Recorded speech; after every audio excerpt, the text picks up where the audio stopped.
We're done. Capitalism and their high rates of attack, we are done. It will all end. The republic will no longer exist as it once did, and it will change the course of history, and it'll create a society of great wealth and prosperity and opportunity into a dependency society at an unsustainable level. And the amount of pain it would take to ever get back is I shudder to think what it would take to win it back. I don't even know if it's doable at that point. I'm right there with you. And I think, Sean, when Hillary Clinton lost in 2016 to Donald Trump, I think if this country had elected Hillary Clinton, we had 8 years of her, we would not have recovered from 8 years of Obama and 8 years of Clinton. But thank God we elected Donald Trump, and thank God we got to re-elect him in 2020. I think you're right. I think this is the most critical election of our adult lifetimes, and that's why I want to be a part of it. I want to help in any way, shape, or form. I want to help President Trump. I want to turn California back around again, back to a Reagan California, a golden state, and not a state where people are fleeing left and right to Nevada and Texas and in Colorado. All right, Buzz Patterson, dereliction of duty. Good luck, California 7th. We'll stay in touch with you throughout the campaign. Good luck to you, and we give you the warmest endorsement we possibly can because you're an amazing human being. Thank you for all your service heretofore. God bless you, Sean. Thank you for all your service. Thank you, sir. God bless you. All right, 800-941-SEAN. Well, 941-SEAN if you want to be a part of the program. So we have interviewed many times in the past, combat pilot, the guy that held the Clinton nuclear football. Now remember, wherever president of the United States goes, there's a guy with the football, which is all of the codes if, God forbid, Armageddon happens and the president needs to launch a nuclear weapon. And if you remember back in the day, Buzz Patterson was very outspoken about President Clinton, wrote the book, bestseller, Dereliction of Duty, an eyewitness account of how Bill Clinton compromised America's national security. He is now running for Congress. He said in a tweet, California's broken and bankrupt Democratic leadership has failed miserably, and it might cause one to give up. But as California goes, so goes much of the nation. I'm here to fix it. And I'm running for the congressional 7th district, and I'd love your support. I mean, he's been to, 69 countries, 20 years of service, and an Air Force pilot. He began under Ronald Reagan and flew combat all over the globe. And anyway, we welcome him back to the program. All right, you really you're sinking into the swamp. Why would you ever want to sink into the swamp, especially from California, which I think is gone anyway? Hey, Sean. Yeah, well, you know what? I've been asked for years and years and years to run, and it's just time now. I mean, I live in California, and there's definitely a leadership vacuum, not only in California, but in our nation, especially in Congress. And it's time for an outsider who has some insider experience and knowledge to come back and try to fix things. So explain the California 7th district. Look, most of the districts there are Democrat plus what? What is the percentage of Democrats versus Republicans in your district? Sacramento County East, Sean, is D+2, and there's a lot. That's a winnable district. Very, very winnable. There's a guy named Dan Lundgren who was a Republican here for years that had that district, and until the Democrats redistricted, they actually elected a guy named Ami Berra, who is probably a decent guy, but he's a do-nothing Democrat. He's been there for 8 years. He's a doctor, and that's all he does. He likes to initiate bills to name post offices, but he won't do anything about the homelessness, the homeless vets in Sacramento and Los Angeles and San Diego and San Francisco. If you walk downtown, if you venture downtown in California, say downtown LA or Sacramento, it is a war zone. And the Democratic politicians, Gavin Newsom and the like, are not doing anything about it. And you know who's losing in the war zone? Are the homeless and our homeless vets. And California and the nation is turning, we're willing to prioritize illegal aliens over our own vets and our own homeless who are actual citizens in this country, and it's got to stop. So my campaign, my platform is going to be a strong immigration policy, a wall, a border. We are going to prioritize our homeless and our vets above illegal aliens, and that's how we're going to start. And we're going to take this country back. We're going to take California back, and I'm the first shot across that bow, and I'm looking forward to it. Look, I give you a lot of credit. I mean, you now are a sanctuary state.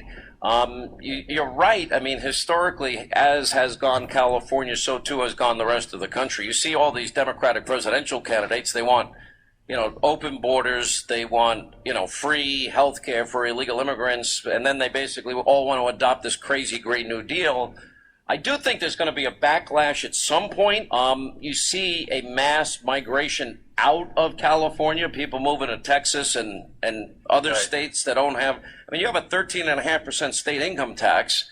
Gavin Newsom basically has put up a sign saying, come here, we don't care if you're legal or illegal, and you're going to get free health care from me and the people of California. I don't see how that ends well for the people of California, and I think more and more people are going to pack up and leave. Well, that's been the case so far, but I think it's time, Sean, for adults to come back into the discussion, adults back in the room. I mean, if you look at what's going on in our Congress right now with AOC, Rashida Tlaib, Ilhan Omar, Nancy Pelosi, I mean, there's no leadership.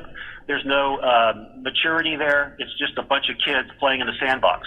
And it's time for us to introduce and put some kind of sane, rational maturity back into the process of our democracy, our republic. And California is the perfect place to start. And so I travel across the state constantly. I live in California. I speak across the state constantly, and you'd be surprised. I mean, most of the state is red. If you if you parachute into San Francisco or LA, or Sacramento, it's going to be a blue area, very, very blue. But if you go out into the heartland of California, staying away from the Central Coast, go to the heartland, and it is predominantly red. And Sacramento is red. And Sacramento can be taken back again by Republicans if we have the right people, the right leadership going. Well, look, I give you a lot of credit. I mean, D+2 is not an unwinnable district. But I will say this, and this is why I never get overconfident about any Republican winning any national election, because whoever the Republican is, even though the president has built an incredible track record, we have now, unemployment-wise, the best numbers since 1969, record low unemployment for all different demographic groups. And we now are energy independent. The president is hell-bent on getting that wall built, and it's getting built. But, he's doing the heavy lift a lot by himself. He could use some help from Republicans in the Senate and the House sometimes. They're pretty weak. But the reality is, where we are today is that, we start out without New York and their electoral votes, without California, without Illinois, without New Jersey. So if you're a Republican and you want to win, you got to get Ohio, Florida, North Carolina. Then you got to, pick off Pennsylvania. You got to pick off Wisconsin and Michigan. And then those are not easy states for Republicans to win. I would argue that Trump on paper, I don't care what the polls say, I don't think he polls well, he should win. I don't see a Democratic contender that has an agenda that's going to be palpable to the middle of America in any way. And but you'd never know, because it's a heavy lift. Anytime a Republican for president is running, it's always going to be a heavy lift with 55 electoral votes from California, just goodbye. Yeah, Donald Trump, Sean, better than anybody probably. He's a fighter, and we need fighters. And I'm a fighter too. I've been in combat. I'm not going to back down from a fight, which is why I'm going to run for office in California.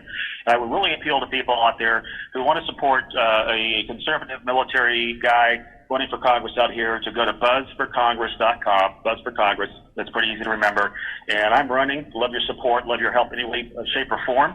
And Sean, you know what? I got to take a moment here. You gave me a break when I was a fledgling author back in 2003. You were the first mainstream, high-profile news person, journalist, who gave me a break and actually carried my exclusive for Derelict of Duty, and also for. By the way, it was a great book. And what did you hit on the New York Times list? Did you get number one? We were number 2 under Harry Potter, so I'll take number 2. Oh well, that's kind of number 1. You can't. Yeah. Harry Potter doesn't count. Exactly. That's the way I looked at it. So you figure we were number 2. We were number 2 for a long time, 6 months. That book is still selling well, Sean, thanks to you. And again, you gave me a break. You're my bud, and I really appreciate all the time. Listen, I support what you're doing. I really do. I think it takes great courage to run. Anybody to run, but listen, it takes great courage for anybody to be in the public eye. When I talk to my kids about what they want to do, as they're getting older now, the last thing I ever mention is anything in the public eye. And while it's been really good for me in my life, and I've had opportunities that I never dreamed I'd have, and I've been blessed beyond what I ever deserve, I also know that there's a downside of getting the crap kicked out of you every day, and thank God my kids don't pay any attention to it. The greatest blessing in the world. That's the secret, and it's tough. And I know, I mean, I've not cut quite the limelight that you do, but I had to make sure my wife and my kids were on board with this. They have not been in the past, by the way. So this is a revelation in our family. So the fact that they want me to go out and do this and they support that is, again, it's unique. But you're right, Sean. You have to expect you're going to get the crap kicked out of you daily, and a lot of it being 90% probably being unfactual, incorrect, and something you've got to respond to anyway. Unfortunately, that's just our culture. And I think it's time for a culture change in this country. I think it's time actually for us to get back to conservative values, start putting adults back in the discussion, and let's not go crazy with this lurch to the left. And I think that 2020. Listen, I'm actually, I'm a pretty optimistic person. This is a do or die time. If they ever got power back now and they were able to cement in these changes to the healthcare system and these